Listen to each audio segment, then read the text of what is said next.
ದಕ್ಷಿಣ ಭಾರತಕ್ಕೂ ಹಬ್ಬುತ್ತಿದೆ ಉತ್ತರ ಭಾರತದ ಕಾವಡ ಯಾತ್ರೆ. ಹೌದು, ಬೀದರ್ನಲ್ಲಿ ಕಾವಡ ಜಾತ್ರೆ ನಡೆದಿದೆ. ಇದರ ಬಗ್ಗೆ ಒಂದು ವರದಿ ಇದೆ, ನೋಡ್ಕೊಂಡ್ ಬನ್ನಿ.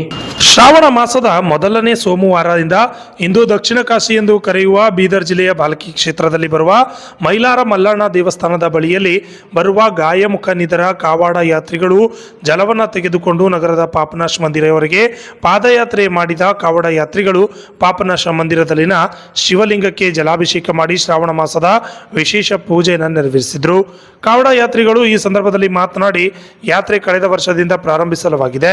ಕಳೆದ ವರ್ಷ 100 ಜನ ಯಾತ್ರಿಗಳು ಭಾಗವಹಿಸಿದರೆ ಈ ವರ್ಷ 200 ಯಾತ್ರಿಗಳು ಭಾಗವಹಿಸಿದ್ದಾರೆ.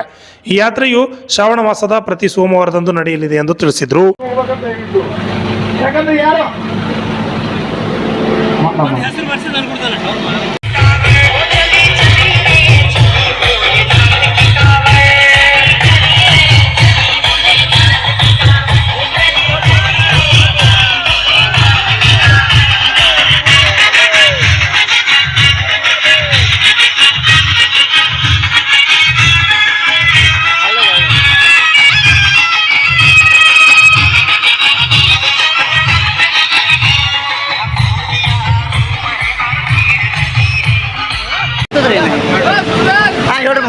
ಇದು ಕವಾಡ ಯಾತ್ರೆ ಅದ್ರ ಕಡೆಯಿಂದ ಮಾಡ್ತಾ ಇದ್ದೀರಾ ನೀವು?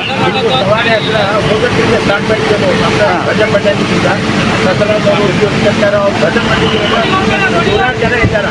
ಅವ್ರಿಗೆಲ್ಲ ಕೋಪರೇಷನು ಮತ್ತು ಅವ್ರು ಹಿಂದೆ ಬಂದು ಗೋಳಪ್ಪ ಅವರು ಯಾರ್ಯಾರು ಅವ್ರ ಕಾರ್ಯಕರ್ತಾರ ಅವರೆಲ್ಲ ಕೂಡಿ ಹೋದರ್ಸಿಂದ ಸ್ಟಾರ್ಟ್ ಮಾಡಿದ್ರು. ಹೋದರ್ಸ 100 ಜನ ಇದ್ರು, ಈ ವರ್ಷ 200 ಜನ ಮೇಲಾಗಿದ್ದಾರೆ. ಸೊ ಒಳ್ಳೆಯ ರೀತಿಯಿಂದ ಬಂದು ಅವ್ರಿಗೆ ಮುಂದೆ ಶಕ್ತಿ ಕೊಡಲಿ, ಮುಂದೆ ಬಂದು ಅವ್ರಿಗೆ ಒಳ್ಳೇದಾಗಲಿ ಅಂತ ನಾನು ಬೇಡ್ಕೊಳ್ತೇನೆ. ಅದೇ ರೀತಿ ಮುಂದಿನ ವರ್ಷ ಮುಂದೆ ಹೆಚ್ಚಿಗಾಗಲಿ. ಈಗ ಎಷ್ಟು ಸೋಮವಾರ ಮಾಡ್ತೀರಾ ನೀವು? ಎಷ್ಟು ಸೋಮವಾರ ಮಾಡ್ತೀರಾ ಇದು? 5 ಸೋಮವಾರ.